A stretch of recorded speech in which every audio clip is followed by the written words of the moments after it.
May the Lord give you peace. Welcome again to our Lenten series of the Gospels for Lent through a Franciscan Lens. Today, I'd like to welcome my brother Tyler Harris.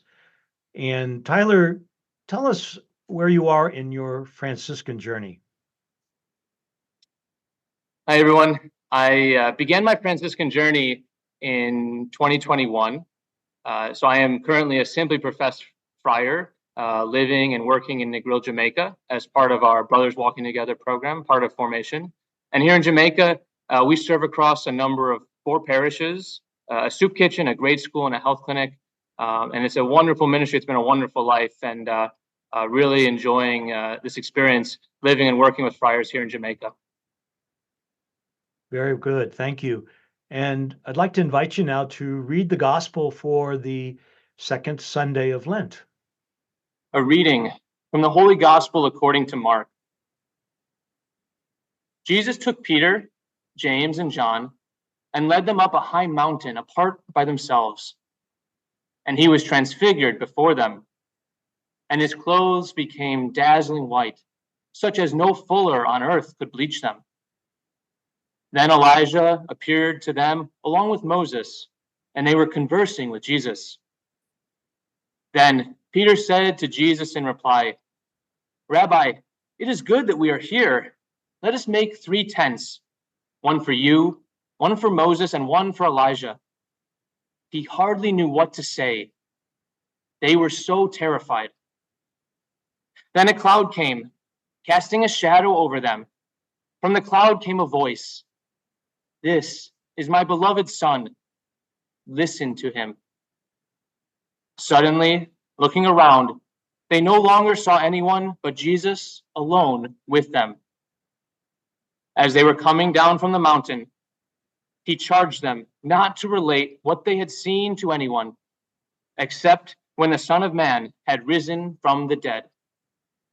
So they kept the matter to themselves, questioning what rising from the dead meant. The Gospel of the Lord. Thank you. As a Franciscan, Tyler, let's begin with the question that we ask everyone on this series. How does this gospel speak to you as a friar? As a Franciscan, this gospel challenges me to see in the transfigured Christ the glorious and beautiful state in which God has created all of us. And I also see in this gospel a powerful challenge to fully embrace our being made in the image of that transfigured Christ. However, that is a very terrifying, demanding vision, because before we can grow more fully into the image of Christ for others and live up to our potential to love like Jesus, we have to do the difficult work of embracing our humanity and learning to see the transfigured light breaking forth into all of our life.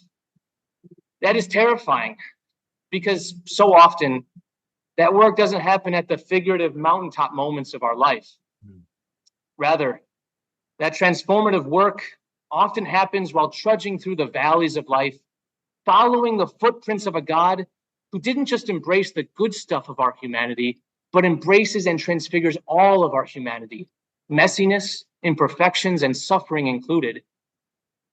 The apostles themselves were terrified by what they saw, and they had to go down the mountain toward Jerusalem, toward the Passion and Cross, to work out what such an intense vision meant for their own lives. But the good news is that Jesus is always accompanying us down the mountain to rediscover his closeness, breaking forth into our life and in the world around us. Think of St. Francis's own journey of conversion. Encounters with Christ during rather dark, low points in his life, when he was questioning and grieving so much, began a lifelong journey that over time transfigured him. Francis went from the man once nauseated by lepers to the saint for whom lepers became a source of sweetness for the soul. Francis went from simply praying with words to being transformed into a living prayer himself. His conversion began with praying before the crucifix, and by the end of his life, he was transformed into an image of the crucified. This lifelong experience of wrestling with the depths of his humanity allowed him, I think, to admonish the friars late in his life with the very powerful words, "Consider, O human being, the wondrous state in which the Lord God has placed you. For he created you and formed you to the image of his beloved Son." In other words, learn to see the image of Christ in yourselves, see the image of that transfigured Christ in others, and allow others to help you grow more deeply into your own authentic image of Christ. As I think about my own life, seemingly very low points in my life were so often the beginnings of beautiful journeys toward more fully living up to my human and Christian potential. Those challenging moments that stripped away false facades, attachments, and egos in my life and made me acutely aware of my dependence on God and others allowed me to glimpse a fuller, more radiant life. Those were the moments of plumbing the depths of my humanity, my hopes and dreams, pains and sorrows. And it was after working through those movements of life that I felt most alive, most closely clinging to Christ, and most free to love and serve others.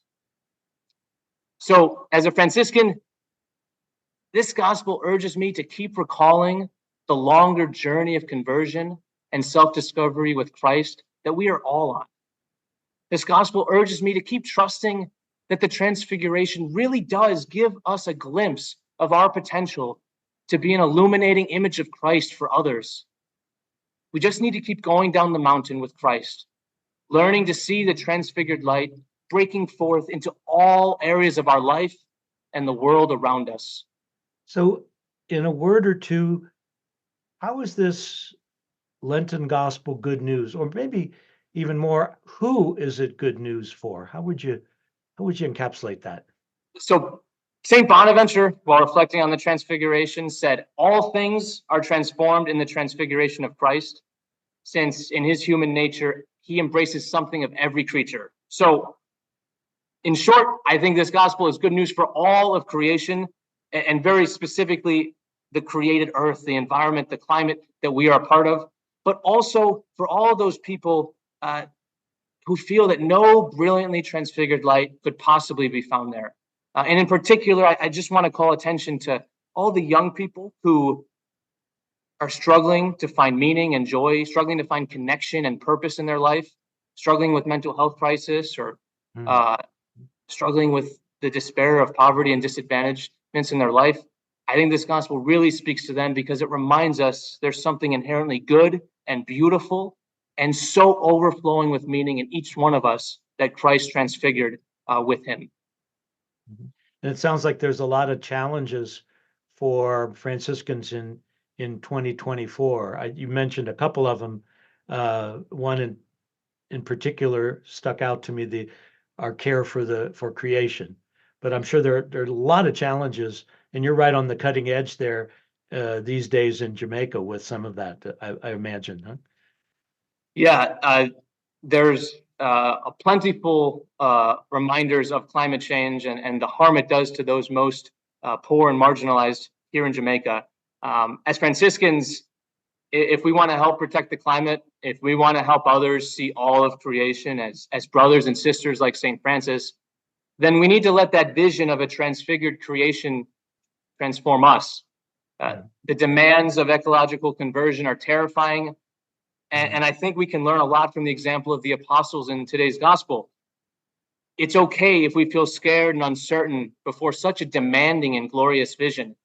But I do believe that we're called to lean more fully into that vision of a transfigured world.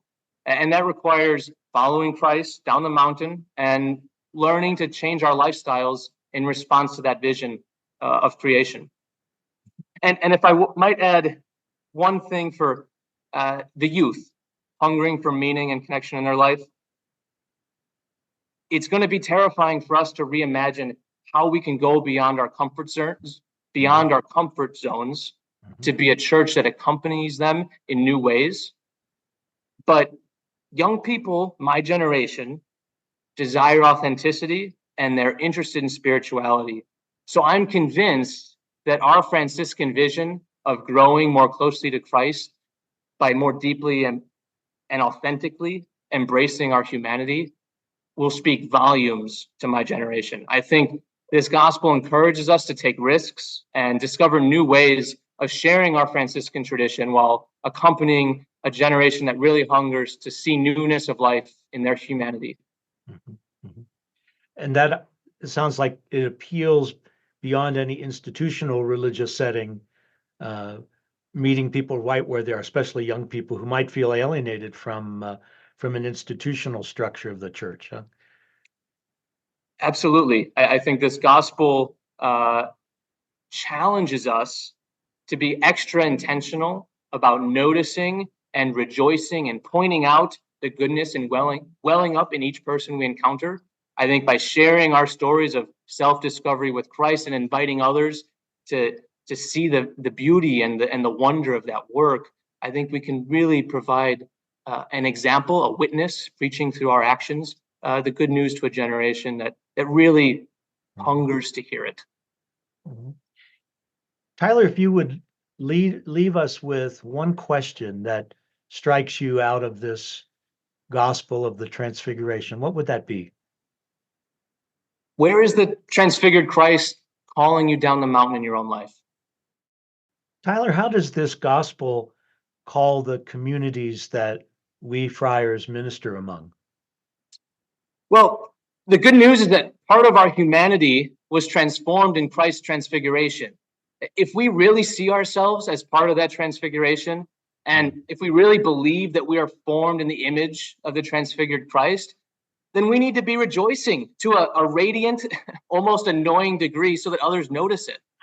Today, there is so far too much evidence of violence and suffering in the world that makes it easy to retreat and despair, to give up hope and see only the dark sides of humanity. If we are going to convince others, especially those on the margins of society, that there is a deeper goodness to our humanity worth discovering, then we need to really express joy before the transfigured creation and humanity that we're called to love. I think this gospel calls all of us to be extra intentional about noticing and pointing out and rejoicing in the goodness welling up in each person we encounter in our daily life. Please give our best wishes to your fellow missionaries there in Jamaica and all the best in your stay there among the great people of Jamaica. Thanks so much, Tyler, for sharing with us today. Thanks, Greg. It's been great being with you. God bless you. Thank you for joining us for this Lenten series. Next time, I'll share with you some of my reflections as a Franciscan on the Gospel for the third Sunday of Lent. If you have any feedback or comments for us, please let us know. We'd love to hear from you. Communications@friars.us is where you can email us. Once more, may the Lord give you peace.